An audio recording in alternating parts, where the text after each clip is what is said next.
En el sentido de la calle, gente de a pie, gente de a pie. Qué cosa fuera la masa sin cantera, un amasijo hecho de cuerdas y tendones, un revoltijo de carne con madera, un instrumento sin mejores pretensiones, de lucecitas montadas para escena. Masa con dos S, no sé si sin cantera, pero un poco desarrapado de vestido. Martín Rodríguez. Acá estoy, Mario. El otro día leí un libro que había recomendado María Enriquez, de Leroy Jones, un análisis de un crítico de jazz negro sobre el jazz de los negros de John Coltrane, y decía, traído de algún lenguaje, de algún idioma africano, que masa significa amo. No sé en qué lengua, pero después voy a decir, pero lo leí hace poco y me sorprendió. Massa con doble S, sí. Así como se escribe Sergio Massa. Y a lo mejor habría que ver el origen, pero es italiano, el origen igual de Massa. Hay una estación de tren en Italia, Massa. Claro, no, por eso. Pero bueno, en fin. ¿Qué tal, Mario? Vuelvo a empezar. Esto que se habla, ¿no?, en los medios, la caída de Massa, y hoy un politólogo amigo de la casa, se llama Andrés Malamud, en una revista que es, por lo menos amiga mía, que es la revista Panamá, publicó un texto que se llama El tigre en su laberinto. Y es una buena descripción metafórica, y la verdad que el texto comprende bastante bien lo que está pasando con la figura de Sergio Massa, que, si hacemos una mirada un poquito hacia atrás, la pregunta, una de las grandes preguntas de la política, y estamos hablando en términos del cuchicheo, ¿no?, era, ¿juega Massa?, ¿no?, en 2013. La pregunta del 2015 es, ¿se baja Massa?, ¿no? Si es la otra pregunta que atraviesa la política y de la que al menos ahora no hay respuesta. Y yo quiero hacer un análisis corriendo un poco los pormenores de los que escalonadamente se vienen bajando, ¿no? Es decir, o se vienen yendo a una especie de garrochismo inverso. OTC fue el otro día, y el último, por lo menos que yo tengo entendido, que entre viernes y sábado, es Catopodis, el intendente de San Martín. Uno de los otros de los intendentes peronistas que se había pasado con Massa y que ahora vuelve al Frente para la Victoria. Pero corramos eso, y uno dice, ¿qué pasó con Massa? ¿Qué pasó con ese globo? Primera cosa, desconfiemos eternamente de un triunfo parlamentario de medio término. Es decir, la figura opositora que gana una elección parlamentaria de medio término no ha ganado nada, ¿no? Pasó con de Narváez y pasó con Massa, ¿no? Como dos rebeliones al interior del peronismo que se pincharon solas, ¿no? Bueno, eso es una cosa casi que empieza a marcar una tendencia. La otra cuestión, yo creo que hay una cosa que Massa dijo que tenía que ver con la ancha avenida, ¿no? ¿Y qué es la ancha avenida? En un punto en aquel momento era aquellos que podían estar en el medio, en la grieta, ¿no?, entre los anti-kirchneristas y los pro-kirchneristas, acérrimos, ¿no?, un núcleo duro de kirchneristas y un núcleo duro de anti-kirchneristas, y en el medio, gente una masa electoral que podía estar un poco a favor y un poco en contra de cosas, depende, una especie de voto a la carta, ¿no? Para el kirchnerismo eso existió, que es un poco el voto que va y viene. Tiene un núcleo duro, un tercio fuerte, el Frente para la Victoria, y un voto que mucho más en las ejecutivas viene y en las parlamentarias se va. Pero evidentemente hay una tendencia más volátil de una parte, vos lo dijiste hace poco, Mario. Bien. Ese diagnóstico, es decir, ahí creo que había una distinción de algo que existía. El problema, creo yo, es que Massa en 2013 ganó con ese voto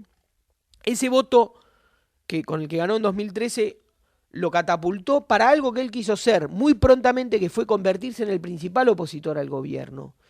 Y tengo la impresión que por el estilo de las candidaturas del Frente para la Victoria, y diría más estrictamente por el de Scioli, aunque también por el de Randazzo, un estilo gestionario, hoy el Frente para la Victoria tiene y pisa más esa ancha avenida que obviamente que el propio Massa. Y otra cuestión es que Massa fue a buscar ese lugar del gran opositor que ya lo ocupa, y que con habilidad y yo diría con paciencia lo ocupó Mauricio Macri.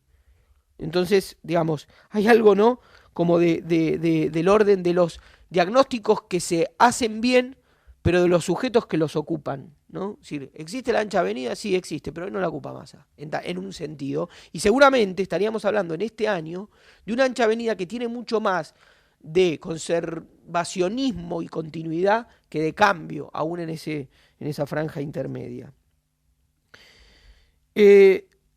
Bueno, yo decía, me parece que Scioli o que el Frente para la Victoria ocupa más ese lugar, y también me parece que Macri, que hegemoniza el lugar del espacio opositor, también me parece que Macri moderó de algún modo humanizó, ¿no? su especie de imagen, un poco al canto de lo que su teólogo, Durán Barba, le exige a Macri, perdón, ya en esto entramos a marearnos, no entramos, pero le exige que es su tipo ideal de político. ¿No? Si uno lee a Durán Barba, yo leí el libro El arte de ganar, por ejemplo. ¿Y qué dice Durán Barba que tiene que ser un político? Un político tiene que ser una suerte de víctima. A veces se parece más a Scioli lo que dice Durán Barba, pero no importa. Pero un político es una especie de político víctima sobre el que la sociedad se identifica, un débil sobre el que la sociedad se identifica. Y en eso ha intentado constituir en algún modo o atenuar la imagen de un hombre duro de derecha, como era la imagen originaria de Mauricio Macri en la política. Yo digo, superficialmente lo ha humanizado. Uno raspa un poco, uno raspa un poco y no se encuentra con un político víctima, ¿no? Pero un poco se lo retrata mucho a Rodríguez Larreta, ¿no? Que dice, yo escucho. ¿Qué tiene para decir? Nada, que escucho a la gente. Que la información me llega de abajo, no de un abajo de organizaciones libres del pueblo, de una base social organizada, sino de esa especie de estado itinerante, flexible y ágil que va escuchando la demanda vecinal, ¿no? Sobre eso se constituye la hilación del discurso. Y en ese sentido Rodríguez Larreta es un intérprete más acabado de esa mirada o de ese sesgo ideológico que tiene sus trampas. No es el momento de decirlo. Volvamos a Massa. En una primera cuestión, yo diría, se ha quedado sin lugar físico. A Massa lo mató una física de la política, que no existe ese lugar.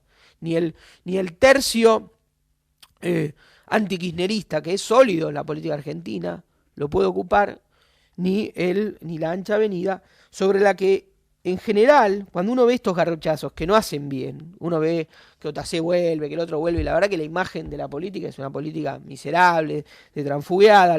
Era miserable cuando se iban, es miserable cuando vuelven, y no importa, son intendentes, tienen que revalidar, en general todo pasa también en ese tipo de cuestiones, pero uno dice, bueno, pero ese desplazamiento es detrás de los votos a veces, ¿no? Porque uno a veces ve, yo no soy de la idea tan territorialista de que los intendentes, los caudillos del conurbano y los varones tienen alambrados sus votos. Sinceramente, creo que no.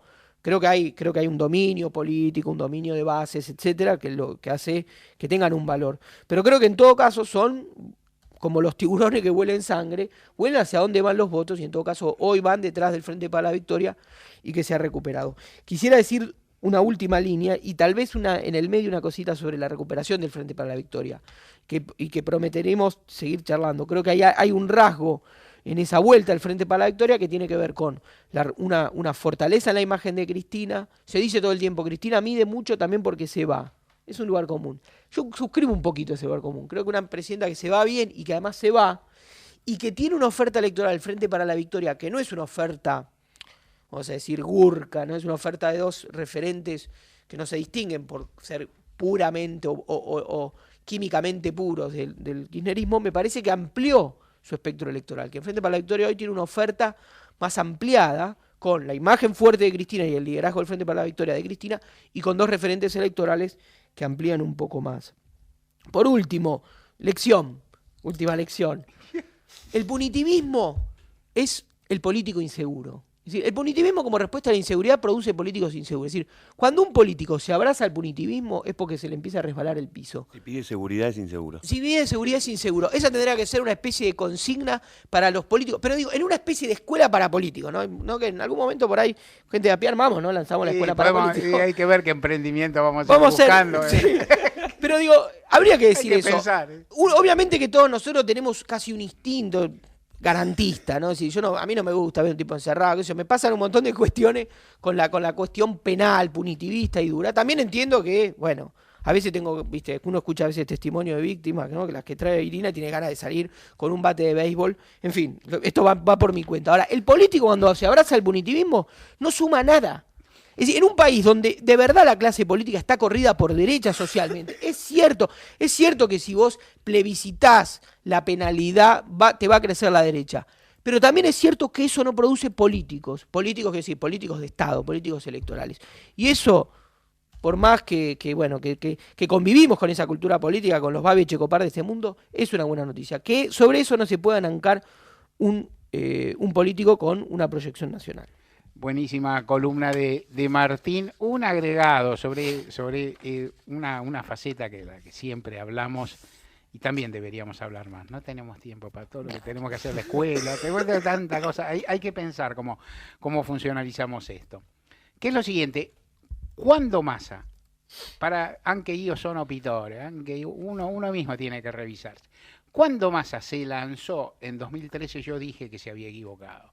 Cuando Massa ganó, el que gana siempre manda en algún sentido, establece una mediación, pero yo mismo dije, bueno, hay que ver cómo hace 2 años, cómo se sostiene en 2 años, sin esto, sin territorio, sin un lugar de gestión, desde la Cámara de Diputados, donde sos uno entre 250. Y para mí Massa no lo hizo del todo mal, inventó un par de cosas, se planteó, se movió, hizo movidas, alguna movida punitivista como las firmas en contra de los códigos, tenía alguna gracia, no para mí, quiero decir, pero tenía una gracia convocatoria. Pero entonces uno podría decir, uno adivinó o predijo, que es mucho mejor, o predijo, vio la tendencia. Y esto es cierto. También es cierto que el futuro es abierto, que en el camino ocurrió una cantidad de circunstancias que Massa, reconociéndole, no tenía especialmente por qué prever. Por ejemplo, cuando Massa termina de ganar hay 4 fuerzas planteadas en la disputa, porque la otra era Fauner, que venía bien, que había salido bien, y vaya a saber. Uno también podía decir, bueno, Fauner se va a deshacer, pero nunca sabés si se va a deshacer. Fauner también se deshizo por una serie de errores. Sí. Macri iba a ser candidato, eso iba a ser importante, iba a tener algún caudal, algo. Bueno, había que ver cómo lo trabajaba. Para mi gusto, Fauner trabajó mucho peor de lo que podía esperarse, hizo su peor desempeño, y Macri, en términos relativos, con respecto a lo que tenía, y quede claro que no estoy de acuerdo con Macri, hizo de lo mejorcito que podía hacer y relativamente mejoró. Esas cuestiones no están totalmente establecidas de antemano. O sea, hay una disputa, y en esa disputa las cosas pueden cambiar. O sea, vos nunca sos dueño del futuro, ni para bien ni para mal. Sí, es cierto. También es cierto que hubo una fuerte, vamos a decir algo que quedó un poquito afuera, Mario. Hubo una, entre comillas, operación de pinzas primero el Frente para la Victoria, que quiere recuperar su sangría, pero la sangría peronista, mucha o poca, que significó el Frente Renovador, ¿no? Uno lo vio en las fotos, entendió que estaba la muñeca de Aníbal Fernández y de varios dirigentes bonaerenses. Y la otra cuestión, la otra parte de la pinza es el círculo rojo. Es decir, Techín y Clarín dejaron de apoyar a Massa. Decidieron que había que simplificar la oferta opositora porque había una oportunidad de ganarle al kirchnerismo, al Frente para la Victoria, y dejaron de apoyar a Massa. Es decir, uno lee las corpo, digamos, los medios básicamente opositores al gobierno, y uno notó que hubo un cambio de sensibilidad en el tratamiento a Massa con respecto a 1 año y medio atrás, claramente. Martín Rodríguez.